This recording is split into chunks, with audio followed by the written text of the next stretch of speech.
RCM में आत्मविश्वास कैसे बढ़ाएं। आत्मविश्वास दोस्तों बहुत ही ज़्यादा ज़रूरी है। सेल्फ कॉन्फिडेंस जिसको इंग्लिश में कहते हैं। कोई भी कार्य आप कर लो उसके लिए आपको आत्मविश्वास चाहिए, भले वो छोटा काम हो या बड़ा काम हो। जितना आपके अंदर आत्मविश्वास होगा उतना आप अच्छे से उस काम को कर पाएंगे। यदि आपके पास आत्मविश्वास है तो आपने आधी बाजी खेलने से पहले ही जीत लिया, आप इसको मान लो। क्योंकि जो आज कंपटीशन बढ़ रहा है लोगों का, आधे लोग ऐसे हैं जो काम को करते ही नहीं है और बोलते कि काम होगा नहीं। विशेषकर हमारे फील्ड में ऐसा है कि 90% लोग काम को करते नहीं है, पहले ही अपना आत्मविश्वास खो देते हैं। जिससे क्या होता है कि वो काम करते नहीं है, निगेटिविटी फैलाते हैं और हम सोचते हैं कि ये काम हो ही नहीं सकता। आधे लोग ऐसे होते हैं, आधे से ज़्यादा ऐसे लोग होते हैं जो किसी काम को करने से पहले ही अपना आत्मविश्वास खो देते हैं। तो बात आपको समझ में आई कि आत्मविश्वास कितना जरूरी है। आपके अंदर आत्मविश्वास आ गया कि आप इस काम को कर सकते हो, तो आप मान लो कि आपने आधा काम तो वो कर ही लिया, बस आगे आपके एक्शंस काम करेंगे। दोस्तों, पेड़ की शाखा पर बैठा पंछी कभी भी इसलिए नहीं डरता कि पेड़ डाल हिल रही है, क्योंकि पंछी डाली में नहीं अपने पंखों पर भरोसा करता है। समझ रहे हो दोस्तों, जो पंछी बैठा है वो अपने आप पर विश्वास कर रहा है, अपने पंखों पर विश्वास कर रहा है, उसको दुनिया से कोई लेना देना नहीं है। वैसे ही आपको काम तो बाद में करना है, पहले अपने ऊपर विश्वास होना चाहिए, बाद में दूसरा काम होता है। ये समझ में आई दोस्तों बात आपको। खुद को कभी भी किसी भी हाल में बिखरने मत देना, क्योंकि लोग तो गिरे हुए मकान की ईंट तक उठा ले जाते हैं। समझना है दोस्तों। अगर हमारे अंदर आत्मविश्वास नहीं होगा तो हमारा कोई भी फायदा उठा सकता है, हम खुद ही अपने नज़रों में गिर जाते हैं, हम कोई भी काम कर नहीं पाते हैं, लोग हमारा उल्टा ज़्यादा फायदा उठा लेते हैं। तो आपको ध्यान में रखना है, आत्मविश्वास होना चाहिए। आत्मविश्वास को बढ़ाना कैसे है उसके लिए मैं 10 पॉइंट आपको बताने वाला हूँ आज के इस ट्रेनिंग सेशन में, इसलिए पूरा ट्रेनिंग सेशन जरूर देखिएगा। बहुत ही अच्छे पॉइंट्स बताऊंगा, काम के पॉइंट बताऊंगा, प्रैक्टिकल पॉइंट बताऊंगा, और ऐसे जो कोर्स है सेल्फ कॉन्फिडेंस के ऊपर वो भी हम आगे और जानते हैं। सबसे पहला, एक्सेप्ट द सर्कमस्टेंसेस। परिस्थितियों को आपको स्वीकार करना आना चाहिए। कैसी भी परिस्थिति हो, आप उससे मुंह मोड़ के खड़े नहीं हो सकते, आपको उसको स्वीकार करना है, उससे आपको डील करनी है। जैसे मान लो कोई भी परिस्थिति, जैसे मैं केवल आरसीएम की बात नहीं कर रहा हूँ, मैं हर एक चीज की बात कर रहा हूँ। मान लो आपको एक परेशानी आ रही है आरसीएम में कि सेल्स नहीं हो पा रही है, तो आप ये पकड़ के नहीं बैठ सकते कि सेल्स होएगी ही नहीं। आपको अपने आत्मविश्वास को बढ़ाने के लिए उस परिस्थिति से सामना करना पड़ेगा। सामना करना यानी आपको मार्केट में उतरना पड़ेगा, लोगों से बात करनी पड़ेगी। जैसे आप लोगों से बात करोगे, हो सकता है उस समय भी आपके पास में ना आएगी, नो आएगी, लेकिन जैसा कि मैंने आपको हर बार बताता हूँ कि आपको नो से डरना नहीं, नो को एक्सेप्ट करना है और आगे बढ़ना है, तब जाकर के आपको सफलता मिलेगी। छोटी सी सफलता जैसे ही मिल जाएगी आपको, और आप सेल्फ कॉन्फिडेंस आपके अंदर भर जाएगा, फिर आप दूसरा काम करने में झिझकोगे नहीं। जैसे एक बार हमारे साथ हुआ था, मैं ऐसे ही एक्सपेरिमेंट के लिए मैं गया था सेल्स करने के लिए दुकानों पर। हालांकि हमारा काम नहीं है दुकानों पर सेल्स करने का, लेकिन मैं एक्सपेरिमेंट के लिए गया था। मैं सोच के रखा था कि इस एरिया में मैं 20 दुकानों को पकड़ूंगा और 20 दुकानों में से जो भी माल मेरा निकलेगा वो सही है, नहीं निकला तो भी सही, लेकिन 20 तो मैं पकड़ूंगा ही पकड़ूंगा। मेरे पास 2 घंटे का समय था। तो दोस्तों, मैंने 20 दुकान पकड़ी, जिसमें से 19 दुकानदारों ने मुझे मना किया और लास्ट दुकानदार ने मुझे एक अच्छा खासा ऑर्डर दे दिया जो काफ़ी अच्छे अमाउंट का था। तो यहाँ पर सीखने वाली बात क्या थी, अगर मैं उस 19 लोगों की ना को स्वीकार कर लेता, मैं नेगेटिव हो जाता, मैं उस परिस्थिति को स्वीकार नहीं कर पाता, तो क्या होता, मैं ऑर्डर तक नहीं पहुंच पाता और मेरे अंदर सेल्फ कॉन्फिडेंस नहीं आता। लेकिन वहाँ पर 20वीं दुकान ने मुझे सेल्फ कॉन्फिडेंस दिया और फिर आगे से मुझे समझ में आ गया कि लॉ ऑफ एवरेज काम करता है और मुझे आत्मविश्वास के साथ बढ़ना पड़ेगा। तो यहाँ पर इस तरीके से आत्मविश्वास बिल्ड होता है। आपको हर एक परिस्थिति को स्वीकार करना पड़ता है। दोस्तों, विश्वास और आत्मविश्वास ऐसे हैं जिन्हें आप हर दिन कमाते हैं और इससे हर दिन कमाते रहेंगे। ऐसा नहीं है कि एक जैसे मान लो कोई एक कोर्स है आत्मविश्वास का जो आप 3 महीने में कर लो, 6 महीने में कर लो, 1 दिन में कर लो, ये कोई कोर्स नहीं है दोस्तों। आपको ये लगातार करना पड़ता है। रोजाना हमारे अंदर आत्मविश्वास बनता है, रोजाना हमारे अंदर बढ़ता है। ये आप बात को ध्यान में रखना। दूसरा है सही ज्ञान और तकनीकें सीखें। देखो, आत्मविश्वास मतलब ये भी नहीं है कि कोई चीज स्पेसिफिक नहीं हो, आप हवा में ही कुछ भी कह दो, हवा में ही कह दो कि मैं ये कर लूंगा। अरे भाई, उसका आपको सही नॉलेज होना चाहिए, उसकी टेक्निक्स आपके अंदर होनी चाहिए, तब जाकर के आपके अंदर आत्मविश्वास आता है। जैसे आज मैं आपको बोल दूं कि मैं आपको ये अच्छी से अच्छी ट्रेनिंग दे सकता हूँ, मैं ट्रेनिंग कब दूंगा, जब मुझे उस चीज का नॉलेज होगा, तब मैं आपको ट्रेनिंग दे पाऊंगा, वरना वरना वो आत्मविश्वास वो एक तरीके का फेक आत्मविश्वास बन जाएगा। उसको मैं ये कह सकता हूँ कि ओवर कॉन्फिडेंस हो जाएगा। हमारे अंदर ज्ञान ही नहीं है, हम उसको बोलते रहेंगे तो वो कोई आत्मविश्वास नहीं रहेगा। इसलिए आपको किसी फील्ड का अच्छा सा नॉलेज होना चाहिए और उसमें निपुणता होनी चाहिए दोस्तों। जैसे आज कोई लीडर आता है, मंच पर बोलता है कि ऐसा कर लो वैसा कर लो, अगर उसमें आत्मविश्वास है तभी बोल रहा है। और वो आत्मविश्वास कब उसने गेन किया है, जब उसने उसकी टेक्निक सीखी है, हमारे फील्ड की उसने नॉलेज ली है। तो यहाँ पर बात सीखने को ये मिली कि आत्मविश्वास को बढ़ाना है तो सही ज्ञान और टेक्निक्स आपको सीखनी पड़ेगी। दोस्तों, अपनी क्षमता को पहचान कर और उस पर विश्वास करके कोई एक बेहतर दुनिया बना सकता है। अगर अपने इनर टैलेंट को पहचान ले, अपनी कैपेबिलिटी को पहचान ले। तो दिक्कत यही है हमारे लोगों की आजकल कि वो अपनी कैपेबिलिटी को पहचानते नहीं है, कुछ भी कर लेते हैं।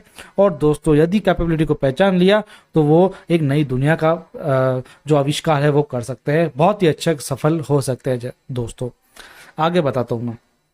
अपनी साक्षरता को समझे दोस्तों, अपनी जो लिटरेसी है उसको आप समझिए। लिटरेसी को मैं एक तरीके से सिर्फ पढ़ाई लिखाई में नहीं बताऊंगा, मैं एक तरीके से आपकी बौद्धिक क्षमता के हिसाब से बता रहा हूं। यानी अपनी जो बुद्धि है आप उसको समझिए, आपका दिमाग कितना चलता है, आप किसी चीज़ को कितनी अच्छी से समझ सकते हैं। फिर उसमें आप अपने एजुकेशन को डालिए कि आपकी एजुकेशन किस तरीके की है, जो उस फील्ड की आपको नॉलेज रखती है। तब जा करके आप अपने अंदर जो सेल्फ कॉन्फिडेंस है उसको बिल्ड कर पाओगे। सेल्फ कॉन्फिडेंस मैंने क्या बताया, कोई फेक चीज़ नहीं है, आपको फेकनेस में नहीं आना है ना, फालतू चीज़ नहीं है, फर्जी चीज़ नहीं है। आपको सच में उस चीज़ का ज्ञान हो, आपकी वैसी बौद्धिक क्षमता हो, तब जाकर के अंदर आपको सेल्फ कॉन्फिडेंस आता है। तो सेल्फ कॉन्फिडेंस से पहले आपको अपनी साक्षरता बिल्ड करनी पड़ेगी और उसको समझना पड़ेगा। दोस्तों, यदि आप एक बार अपने साथी नागरिकों का भरोसा तोड़ देते हैं तो आप फिर कभी उनका सत्कार और सम्मान नहीं पा सकेंगे। ये मैं एक एक कोट्स आपको दे रहा हूं, इसको आप लिख लीजिएगा, बहुत अच्छी अच्छी लाइन आपको बता रहा हूं मैं। अब बात करते हैं सकारात्मक आत्म मूल्यांकन की। ये क्या है? अपना सेल्फ इवैल्यूएशन कीजिए। सेल्फ इवैल्यूएशन वही एक तरीका है जो मैंने आपको बताया, अपने आप का मूल्यांकन करना है अपने को। वही हम क्या कर सकते हैं, हमारे अंदर कैसी क्षमता है, हम इस काम को किस तरीके से करेंगे। मतलब आप अपने तरीकों को खोजिए, आप खुद को खोजिए, आप खुद को अपना फ्रेंड बनाइए। सबसे पहले तो दिक्कत क्या है ना हमारी, हम अपने आप को नहीं समझ रहे, लोगों को समझ रहे हैं, लोगों की कमियां निकाल रहे हैं, लोगों को अपने खुद के लाभ बता रहे हैं कि भाई तू ऐसा कर ले ऐसा हो जाएगा। अरे आप अपने आप को तो देखो, आप खुद हो कौन। अपने आप से कभी दोस्ती करिए, आपने अपने अंदर झांक करके देखा कि आप हो कौन, आपका सिस्टम कैसे काम कर रहा है, आपका जो ऊपर वाला दिमाग है ना ये किस तरीके से काम करता है, इसको आप इवेल्युएट करो। हर चीज़ को लिखने की कोशिश करो कि आप किस समय क्या सोचते हो, इसको सोचो। दोस्तों, ये बहुत ज़रूरी चीज़ें बता रहा हूँ मैं। मूल्यांकन करो ना अपना। अगर मैं कुछ भी चीज़ करता हूँ, मैं उसका कोई डिसीजन लेता हूँ तो मैं बाद में उसका मूल्यांकन करता हूँ कि मैंने ये ऐसा क्यों किया। तो ये चीज़ बहुत ज़रूरी होती है कि कोई भी आप डिसीजन ले रहे हो तो उसको इवेल्युएट करो। कोई भी काम कर रहे हो तो पहले देखो ना यार आप कर कैसे सकते हो उसको। यानी अपना आत्म मूल्यांकन करो, अपने आप से दोस्ती कर लो, अपने आप का एनालिटिक्स करो, तो मज़ा आएगा आपको काम करने का और आपका सेल्फ कॉन्फिडेंस बिल्ड हो जाएगा।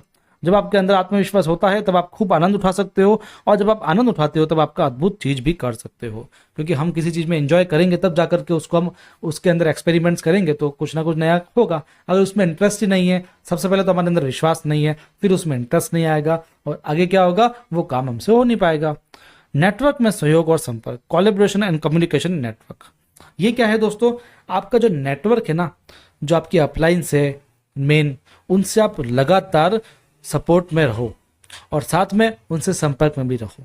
उनका यदि आप सपोर्ट लोगे तो आपको आत्मविश्वास बढ़ेगा, नहीं तो दिक्कत आ जाएगी। स्टार्टिंग में प्लान दिखाने जाते हो, उनका सहयोग लो, लगातार उनसे मीटिंग्स करो, लगातार फ़ोन पे बातचीत करो, तो आपके अंदर सेल्फ कॉन्फिडेंस आएगा। यदि आप ये सब नहीं करोगे तो आपका जो आत्मविश्वास है कम होता जाएगा। क्योंकि आत्मविश्वास आखिरकार आता किससे है? ये मोटिवेशन से भी बहुत अच्छा होता है, और मोटिवेशन हमको कौन देगा? हमारे अप्लायंस देगी, हमारे सहयोगी देंगे। इसलिए हमेशा उनसे कम्युनिकेट करते रहो। दोस्तों, आत्मविश्वास महत्वपूर्ण है। कभी कभी जब आप में विश्वास ना भी हो ना, तो भी आपको आत्मविश्वासी दिखना चाहिए। क्योंकि होता ये है, जब हम आत्मविश्वासी दिखते हैं, जैसे हमको इंटरव्यू देने जाते हैं, तब यदि हमारे अंदर आत्मविश्वास दिखता है ना लोगों को, तो वो हमको हायर कर लेते हैं। हो जाता है कभी कभी नर्वस हो जाते हैं, लेकिन आत्मविश्वास चेहरे पर दिख जाए तो मान लो हम सक्सेस वहाँ पर हो गए। लेकिन वही बात आपको ध्यान रखनी है, फेक भी बिल्कुल नहीं होना चाहिए। आत्मविश्वास दिख रहे हो इसका मतलब ये भी नहीं है कि एकदम फेक हो। समझ में आया दोस्तों? स्वाभाविक हो, बी नेचुरल। हमेशा आपको नेचुरल रहना पड़ता है। अगर आप दिखावा करोगे, अपने आप को ज़बरदस्ती इवेल्युएट करोगे, लोगों के सामने ज़बरदस्ती प्रेजेंट करोगे अपने आप को, जैसे आप हो नहीं वैसा प्रेजेंट कर रहे हो, तो आपके अंदर आत्मविश्वास कम हो जाएगा, ऑटोमेटिकली आपको पता भी नहीं लगेगा। इसलिए हमेशा आपको नेचुरल रहना है। जैसे आप हो वैसे आप लोगों को दिखो, जैसे आपकी सोच है वैसे आप लोगों को दिखाओ। समझ में आ रहा है दोस्तों? लोगों के दिखावे पे कभी मत जाओ, नहीं तो आप अपना आत्मविश्वास खो बैठोगे। इसके बाद में दोस्तों एक कोट आपको बता रहा हूँ दोस्तों, स्वास्थ्य सबसे बड़ी दौलत है, संतोष सबसे बड़ा खजाना है, आत्मविश्वास सबसे बड़ा मित्र है। इस चीज को लिख के रख लेना, आपको बहुत काम आएगी। सफलता की कहानी, सक्सेस स्टोरीज। सफल लोगों की कहानियां सुनो, सफल लोगों की बायोपिक्स पढ़ो, उनकी जीवनी देखो, जीरो से हीरो बनने का सफर देखो। तब आपके अंदर आत्मविश्वास आएगा कि हाँ यार, मैं भी तो ऐसा ही हूँ, मैं भी तो ऐसा ही सोचता हूँ, मैं भी तो ऐसा ही करता हूँ। तो आपको ये समझ में आएगा कि आप उससे रिलेट कर रहे हो, और जब वो काम कर सकता है जो सफल व्यक्ति है, तो मैं क्यों नहीं कर सकता। इससे क्या है कि सेल्फ कॉन्फिडेंस बढ़ता है। इसलिए आपकी टीम में, आपकी जो लीडर्स है, आपकी कंपनी में जो आपके लीडर्स है, जो सफल हो चुके हैं, उनकी आप कहानियां सुनो दोस्तों, बहुत जरूरी होती है। दोस्तों खुद पर भरोसा करना पक्षियों से सीखें, क्योंकि जब वो शाम को वापस अपने घर लौटते हैं तो उनकी चोंच में आने वाले कल के लिए कोई दाना नहीं होता, क्योंकि वो जानते हैं कि कल मैं अपने लिए बंदोबस्त कर लूंगा। ये होती है आत्मविश्वास। इसी तरीके का आत्मविश्वास आपको रखना पड़ेगा। नियमित प्रशासनिक संवाद, रेगुलर एडमिनिस्ट्रेटिव कम्युनिकेशन। प्रशासनिक यानी वही आप अपने टीम में लगातार कम्युनिकेट करते रहो, हर चीज पे बात करते रहो, इससे आपका सेल्फ कॉन्फिडेंस बढ़ता है। आप बातें ही नहीं कर रहे हो तो आपका सेल्फ कॉन्फिडेंस नहीं बढ़ेगा। इसलिए जो अपने के एडमिन्स वगैरह हैं, यानी आपके अप्लायंस है, उनसे आप लगातार बात करते रहो। खुद को कभी भी किसी के हाल में बिखरने मत देना, क्योंकि लोग तो गिरे हुए मकान की ईंट तक उठा ले जाते हैं। मैंने आपको क्या बताया था अभी स्टार्टिंग में भी, यही सेम कोड बताया, अभी भी यही बता रहा हूँ कि आप अगर बिखर गए ना, आपके अंदर आत्मविश्वास नहीं है, तो लोग आपका गलत फायदा उठा सकते हैं। ये मेन पॉइंट है दोस्तों, सकारात्मक मंत्र, पॉजिटिव मंत्र। सुबह सुबह उठने के बाद आपको पॉजिटिव मंत्र अपने लिए कोई ना कोई होना चाहिए, इससे आपका सेल्फ कॉन्फिडेंस बढ़ता है। ये एक आध्यात्मिक चीज है दोस्तों, इसको करोगे तो आपको प्रैक्टिकल नॉलेज मिलेगा। मैं कितना भी आपको कह दूंगा, जब तक आप करोगे नहीं तब तक आपको समझ में नहीं आएगा। रोज सुबह उठो, अपने आप से कहो कि तू कर सकता है, तू कर सकता है, तब जाकर के ये होगा। सुबह सुबह आप कोई ना कोई ऐसी पॉजिटिव चीजें सोचोगे, तब जाके आपको सकारात्मक ऑरा मिलेगा और आपके थॉट्स भी सकारात्मक आएंगे। जब थॉट्स सकारात्मक आएंगे तो आप जो काम करोगे वो भी सकारात्मक करोगे। जब आप काम करोगे तो सीधी सी बात है, आपको जो रिजल्ट निकलेगा वो भी सकारात्मक निकलेगा। इसलिए सकारात्मक मंत्र का आप हमेशा सुबह सुबह उच्चारण जरूर करो। दोस्तों सबसे कठिन दौर यह नहीं है जब कोई तुम्हें समझता नहीं है, बल्कि ये तब होता है जब तुम अपने आप को नहीं समझ पाते ना। या लोग हमको समझ रहे नहीं समझ रहे, लोगों की प्रॉब्लम है, हम अपने आप को ही नहीं समझ पा रहे, ये तो हमारी प्रॉब्लम है ना। हमको ये देखना है कि हम अपने आप को समझ पा रहे कि नहीं पा रहे, लोग तो जाए भाड़ में। ये आप हमेशा ध्यान रखना। बहुत ही मेन पॉइंट बता रहा हूँ, स्वाभाविकता और संतुलन, नेचुरलनेस एंड बैलेंस। नेचुरलनेस अभी मैंने आपको बताया, हमेशा आप स्वाभाविक रहो, जैसे आप हो वैसे रहो, और सबसे अच्छा नेचर रखो, तो हमेशा आपके अंदर सेल्फ कॉन्फिडेंस आएगा। जो आप ध्यान रखना, जो सबसे गुस्सा करता रहता है ना हमेशा, उसका सेल्फ कॉन्फिडेंस भी कम होता है ना। या जो बहुत ज़्यादा मूड खराब में रहेगा हमेशा, मान लो रोतड़ू रहेगा मान लो, तो उसके अंदर हमेशा सेल्फ कॉन्फिडेंस कम रहेगा। इसलिए हमेशा अपना स्वभाव अच्छा रखें और बैलेंसिंग रखे। हर किसी के साथ बात करें, हर किसी के साथ बैलेंस में बात करें। ऐसा नहीं है किसी से आप कम कर रहे हो, किसी ज़्यादा रख रहे हो, सबसे आप अच्छे से बात करें, तब जाकर के आपका काम बनता है। यानी आपको अपनी पर्सनालिटी अच्छी रखनी पड़ेगी। कुल मिलाकर बात ये आ रही है, आप अपनी पर्सनालिटी अच्छी रखोगे तो अपने आपको अंदर से अंदर सेल्फ कॉन्फिडेंस बढ़ता है। दोस्तों बहुत मेन पॉइंट बता रहा हूँ मैं आपको, डूबता है तो पानी को दोष देता है, जब गिरता है तो पत्थर को दोष देता है। इंसान भी बड़ा अजीब है, जब कुछ नहीं कर पाता तो किस्मत को दोष देता है, जबकि दोष किस्मत का नहीं होता, हमारा खुद का होता है। हमने अपने आप को इवेल्युएट नहीं किया, अपने आप को समझा नहीं, अपने मन की सुनी नहीं, अपने आप के टैलेंट को पहचाना नहीं, अपने रिजल्ट्स को पहचाना नहीं, अपने रिजल्ट्स को ऑप्टिमाइज किया नहीं, और हम दोष दे रहे हैं किस्मत को, जबकि दोष है हमारा। इसलिए किसी को दोष नहीं देने से पहले अपने आप को दोष दो और अपने आप सेल्फ कॉन्फिडेंस बढ़ाओ। दोस्तों ये चीज लिख के रख लेना आप। एक और पॉइंट बता दो, 10 पॉइंट हमारे हो चुके हैं। ये मेन चीज आपको बता रहा हूं, आत्मविश्वास और अति आत्मविश्वास में फर्क होता है। आपने सुना है कॉन्फिडेंस और ओवर कॉन्फिडेंस। ओवर कॉन्फिडेंस भी नहीं होना चाहिए, कॉन्फिडेंस भी एक मात्रा में होना चाहिए। यदि आपको सच में कोई नॉलेज हो तो कॉन्फिडेंस होना चाहिए, वरना आप ओवर कॉन्फिडेंस कर बैठे तो फिर बाजी बिगड़ जाएगी दोस्तों। और दूसरी बात, आत्मविश्वास को कभी घमंड में ना बदलने दें। आत्मविश्वास घमंड में नहीं बदलना चाहिए। हाँ, आपको अच्छा लगता है कि ये काम मैं कर सकता हूँ तो बिल्कुल करिए, लेकिन आपको सबको ऐसा भी सुनाना नहीं है ये काम तो मैं चुटकियों में कर दूंगा और कोई कर भी नहीं सकता, इस तरीके से नहीं बोलना है। भाई साहब, अपने घमंड आ गया ना अपने अंदर, तो वो आत्मविश्वास चकनाचूर हो जाएगा, कुछ कर भी नहीं पाएंगे हम। ये बात रखना, और केवल उस काम को नहीं, आगे आने वाले जन्मों तक हम कोई काम नहीं कर पाएंगे, क्योंकि वो घमंड में बदल गई चीज। घमंड बहुत बेकार चीज है। तो दोस्तों, आज का वीडियो इतना ही, आज की ट्रेनिंग इतनी ही। आपको कुछ समझ में आया हो तो कमेंट कीजिएगा, कुछ सच में लगा हो कि हाँ भाई कोई भैया ने बड़ी चीज़ बता दी, तो आप जरूर हमें कमेंट में लिखिए, लाइक कीजिए, शेयर कीजिए, लोगों को आत्मविश्वास जगाइए, अपने अंदर जगाइए। और कोई ट्रेनिंग लेनी हो मुझे बताइए। इस चैनल को सब्सक्राइब जरूर करके रख लीजिएगा, क्योंकि इस चैनल में लगातार 60 दिनों से मैं डेली ट्रेनिंग लेकर के आ रहा हूँ आपके लिए, केवल और केवल आपके लिए। हर तरीके की नॉलेज दे रहा हूँ, भले वो मोटिवेशन हो, भले वो इन्फॉर्मेशन हो, भले किसी चीज़ का अपडेशन हो, भले कोई प्रोडक्ट की नॉलेज हो, भले कोई प्रैक्टिकल नॉलेज हो, हर तरीके की नॉलेज आपको ट्रेनिंग के माध्यम से रोजाना दे रहा हूँ। पीडीएफ प्रेजेंटेशन चाहिए तो हमारे ग्रुप में जुड़ जाइए, आरसीएम शाइनिंग स्टार्स के व्हाट्सअप ग्रुप पे, लिंक आपको डिस्क्रिप्शन में मिलेगा। और अधिक जानकारी के लिए मुझसे कॉन्टैक्ट कर लीजिए, लेकिन बस ट्रेनिंग को शेयर जरूर कर लीजिए और चैनल को सब्सक्राइब करना ना भूलें। दोस्तों, आपका बहुत बहुत धन्यवाद, आपने अपना कीमती समय मुझे दिया। आप यूं ही आते रहिए इस चैनल पर और ज्ञान का सागर अपने अंदर भरते रहिए। मिलते हैं अगले ट्रेनिंग सेशन में, तब तक के लिए आपका धन्यवाद।